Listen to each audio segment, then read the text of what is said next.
ए सुन भाई। हाँ बोल भाई। तेरी माँ का चमाइला गाली दिया? नहीं, ए मर सालेगा।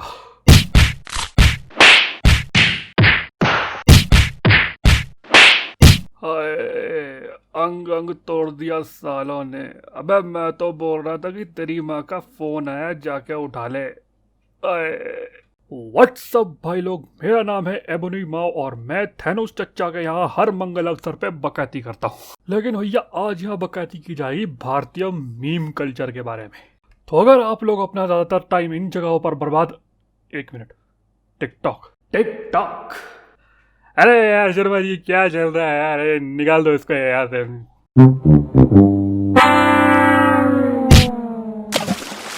सर जी इसकी जगह क्या डाले फिर? अरे भाई डाल दो, वो क्या है वो पक्षी जैसा, तीतर, ट्विटर। हाँ वही वही। हाँ तो भाई लोग, मैं ये कह रहा था कि अगर आप अपना समय इन जगहों पर बर्बाद करते हैं तो ये विचित्र प्रकार की फोटोज अवश्य ही देखी होंगी। इन्हीं विचित्र फोटोज को साधारण भाषा में मीम कहा जाता है, जिन्हें कुछ महान लोग एडिट करके थोड़ा मीनिंगफुल बनाते हैं और फिर सोशल मीडिया पर खुला छोड़ देते हैं। आमतौर पर मीम्स में कॉमेडी और ह्यूमर ही होता है, पर जिस दिन ये टेक्नोलॉजी हमारे भारत देश के हाथ लगी उस दिन से तो अरे भाई भाई भाई भाई भाई। तो आइए देखते हैं कि किस प्रकार हमारे देश में मीम कल्चर की वाट लगाई गई। तो भैया पहले नंबर पर आते हैं ये महाशय, जिनकी टैग लाइन है और बताओ। लेकिन इन महाशय को देखकर कुछ याद आता है, कुछ जाना पहचाना सा। एग्जैक्टली, अपने चहल भैया का फेमस पोस्ट। भाई मैं ये तो नहीं जानता कि ये महाशय चहल भैया से इंस्पायर है या चहल भैया इन महाशय से इंस्पायर है। वैसे भी कौन किसको इंस्पायर कर रहा है ये हमारा मुद्दा नहीं है, तो चलिए सीधा मुद्दे पर आते हैं। तो भाई लोग मुद्दे की बात यह है कि इन महाशय ने कुछ समय पहले फेसबुक पर आतंक मचा के रखा था और कुछ लोग तो इस मेम से इतना परेशान हो गए कि उन्होंने अपने फोन दीवार पे दे मारे। अब सोचो अगर पूरे दिन कोई ये पूछता रहेगी और बताओ कैसे हो, और बताओ खाना खाया कि नहीं, और बताओ जिंदा हो कि नहीं, और बताओ गांजा फूकते हो या नहीं, और बताओ और बताओ और बताओ, बताते जाओ। अरे भैया और कोई काम धंधा नहीं है क्या? क्या मिलता है फालतू की बकैतियाँ पेल कर? मिलेंगे तो वही 1 2 3 लाइक, कोई ज़्यादा ही बेरोजगार होगा तो वो कमेंट पेल देगा और ये लोग खुश हो जाएंगे जैसे दुनिया की सारी दौलत इनको मिल गई हो। तो भैया हमने तो सब बता दिया इन और बताओ वालों को, लेकिन ये फिर भी पूछते रहते हैं और बता। तो इन महाशय को छोड़कर आगे बढ़ते हैं इनकी तरफ। इनकी शक्ल पर मत जाइए, ये शक्ल से जितने मासूम दिखते हैं अंदर से उतने ही हरामी है। जी हाँ, और बताओ वाले सैंपल की अपार सफलता के बाद इन लोगों ने ये नया आइटम निकाला है जिसका यूजर कॉमेडी के लिए कम और अपनी जिंदगी का दुखड़ा रोने के लिए ज्यादा करते हैं। और भैया सबसे बड़ा रायता तो हमारे मार्क चच्चा ने फैलाया है ये वाली बकैती इंट्रोड्यूस करके, और खासकर इस वाले से तो पब्लिक को कुछ ज्यादा ही लगाव है। ये चाहे दुखी हो या खुश हो, हंस रहे हो या रो रहे हो, मर रहे हो या जी रहे हो, खा रहे हो या पी रहे हो, इन्हें अपनी पोस्ट पे हार रिएक्ट चाहिए। पूरी पोस्ट में रायता फैला के ये लोग एक्सपेक्ट करते हैं कि लोग उनकी पोस्ट पर हंसेंगे। और एक तो पता नहीं कौन महापुरुष था जिसने पब्लिक को ये ज्ञान दे दिया कि अगर तुम मेम्स शेयर करोगे तो तुम्हारी सेटिंग हो जाएगी। ज्ञान देने वालों को तो फिर भी समझ में आता है क्योंकि आजकल हर कोई ज्ञान पेल रहा होता है सोशल मीडिया पर भाई पब्लिक इसको सच मान के लगी हुई है मीम्स के नाम पे अपनी वाट लगवाने। आधा टाइम तो ये पब्लिक को यही बताने में निकाल देते हैं कि ये लोग मीम शेयर करने वाले कोई हैं। इन लोगों की 70% पोस्ट पे सिर्फ ये लिखा होता है कि हम लोग मीमर हैं। चाहे लाइफ में एक भी मीम अपनी क्रिएटिविटी से ना बनाया हो, फिर भी लोगों को ये ऐसे बताएंगे जैसे मीम्स का आविष्कार ही इन लोगों ने किया है। और ये लोग कोई बड़े लोग नहीं है, ये तुम्हारी और मेरी तरह आम फेसबुक ही है जो सिर्फ 2 रीज़न से मेम शेयर वाली बकैती कर रहे हैं। एक तो सेटिंग के चक्कर में, और रिएक्शन और कमेंट्स वाली भूख जो कभी खत्म नहीं होगी। सीधी भाषा में बोलूँ तो ये लोग फेसबुक पर खुद को किसी सेलिब्रिटी से कम नहीं समझते हैं और इनकी पोस्ट पे इनका स्कोर कुछ ऐसा होता है।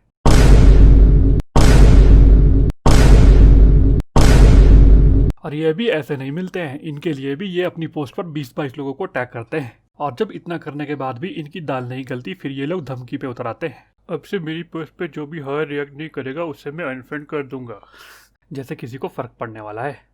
हर बंदे की फ्रेंड लिस्ट के 70% लोगों को कोई फ़र्क नहीं पड़ता अगर तुम उन्हें अनफ्रेंड कर भी दो तो। भाई अगर फेसबुक पे तुम्हें कोई रिक्वेस्ट भेजता है तो वो तुमसे कनेक्ट होना चाहता है, ये लोग उन्हें अपना फ़ैन समझ के ऐड कर लेते हैं। वही अगर सच में तुम लोग ऐसे काम करते हो ना तो तुमसे बड़ा बेवकूफ़ इस दुनिया में नहीं है कोई। और आजकल तो इन लोगों ने एक नया ही ड्रामा शुरू कर रखा है, लाइक हटाओ वाला। भाई इनके पोस्ट देखो तो जूता फेंक के मारने को दिल करता है, लेकिन फिर भी सोशल मीडिया का लिहाज देखकर इन्हें हम थम्स अप दे देते हैं कि अच्छी पोस्ट है, लेकिन इनको इससे भी दिक्कत है।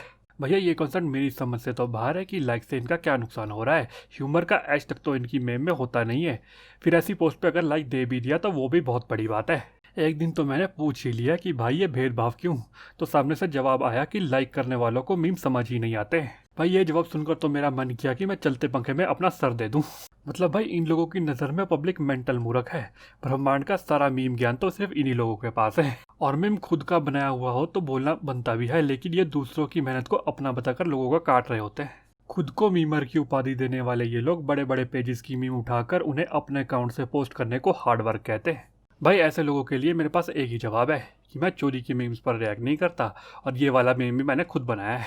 तो भाई इनका ड्रामा तो कभी खत्म होगा नहीं, तो इन्हें यहीं छोड़कर आगे बढ़ते हैं उस सैंपल की तरफ जिसका यूज़ ये लोग सिर्फ ज़्यादा से ज़्यादा कमेंट्स के लिए करते हैं। भाई इसे तुम एक तरह का फेसबुक या चैलेंज समझ सकते हो, जिसमें कुछ महा बेरोजगार लोग कुछ इस तरह की पोस्ट करते हैं। अब मुझे एक बात बताओ कि एक हेल्दी भेजे वाला प्राणी किसी इंसान को अपने ऊपर एक बाल्टी पानी डालने के लिए 3000 कमेंट कर सकता है क्या? अब अगर तुम एक समझदार इंसान हो तो तुम बोलोगे नहीं। भाई किसे पड़ी है, तुम पेड़ से उल्टे लटक जाओ, ट्रेन के आगे कूद जाओ, या चलते पंखे में अपना सिर दे दो। कौन इतना फ्री है कि किसी को ऐसी बकैती करते देखने के लिए इतने सारे कमेंट्स देगा? सर जी ये देखिए जरा। हाँ तो इसमें कौन सी बड़ी बात है, एक नजर कमेंट्स पे भी डालिए अब जरा। ओ भाई मारो मुझे, मारो मुझे, मारो नहीं, ये मजाक हो रहा है। एक सेकंड यार, मजाक हो रहा है। बस यही देखना बाकी रह गया था। ये देखने के बाद अब मुझे लगता है कि सब कुछ छोड़ के मुझे हिमालय निकल जाना चाहिए। हमारे अविश्वसनीय सूत्रों से पता चला है कि ये सारे कमेंट एक ही आदमी ने किए, और जिन भाई साहब ने ये पोस्ट डाली है वो 1000 कमेंट्स होने के बाद से गायब है। जब उनके आसपास के लोगों से पूछा गया तो वहाँ से पता लगा कि पहली बार एक साथ 1000 कमेंट्स देखकर लड़के को सदमा लग गया है। और दूसरी तरफ जिन भाई साहब ने ये कमेंट्स किए थे वो शर्त पूरी ना होने की वजह से इन भाई साहब को अपने 2 दोस्तों के साथ कट्टा लेकर यहाँ वहाँ ढूंढ रहे हैं। तो भाई लोग इसी के साथ आज का वीडियो ख़त्म करते हैं, और एंड में सिर्फ मैं यही बोलूँगा कि मीम बनाओ और शेयर करो, लेकिन खुद को सेलिब्रिटी मत समझो, क्योंकि ऐसा करके सिर्फ तुम अपने आप का काट रहे हो। और पोस्ट पर जो भी रिएक्ट मिलता है उसकी इज्जत करो, क्योंकि अगर तुम ज़्यादा ड्रामा करोगे तो तुम्हारी अपनी इज्जत की वाट लग जाएगी। तो भाई लोग अगर वीडियो अच्छा लगे तो लाइक सब्सक्राइब शेयर तीनों कर देने का। मिलते हैं अगले वीडियो में, तब तक के लिए टाटा। अरे शर्मा जी कुछ म्यूजिक है तो बजा दीजिए। ओके सर जी अभी बजाते हैं।